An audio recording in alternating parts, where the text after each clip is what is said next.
Good morning.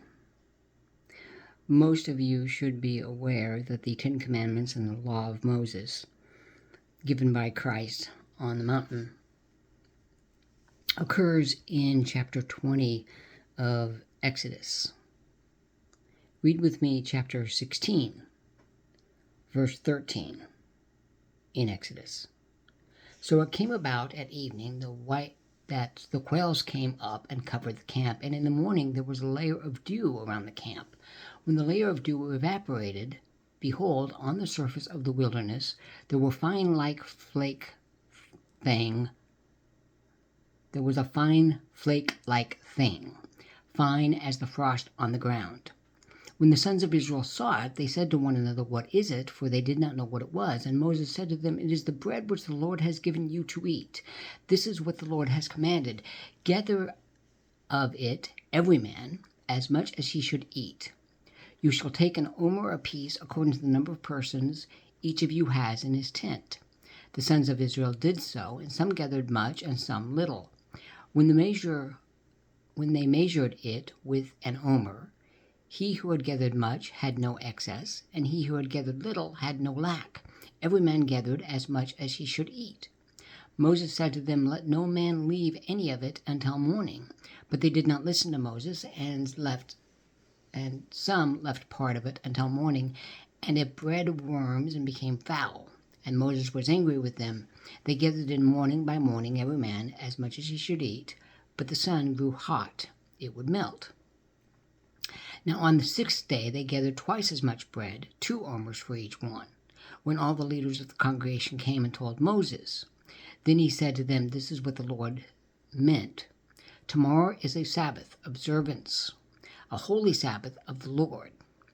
Bake what you will bake, and boil what you will boil, and all that is left over put aside to be kept until morning."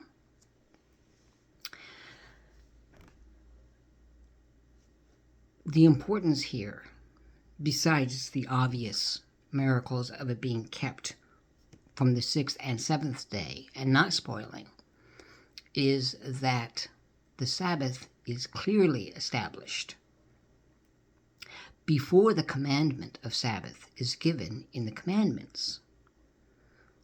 The Sabbath was given to Adam and passed down through generations to all who would observe and obey and keep and remember, as the Lord had commanded later in Exodus 20.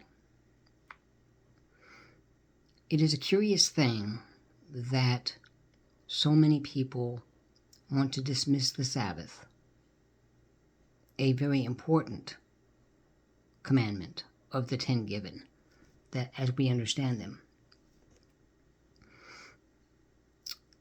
It is the Sabbath with a promise. It is the Sabbath it is the command that is told to us to remember and to keep. And yet so many people think bearing false witness is bad, adultery is bad, loving the Lord is good, honoring your parents is good, but dismiss rather quickly the idea that the Sabbath, given to remember and to keep, is dismissed so readily. People have said this is not a salvation issue. And I submit it is very much a salvation issue. And the reason it is a salvation issue is because it comes from the heart. Those who are quick to dismiss this command have not a heart to follow God. They do not have a heart willing to submit themselves to God. They would rather follow the traditions of the papacy, from which it came, an antichrist institution, than to be obedient to the Lord God Almighty and keep the Sabbath. Woe to you. Thank you.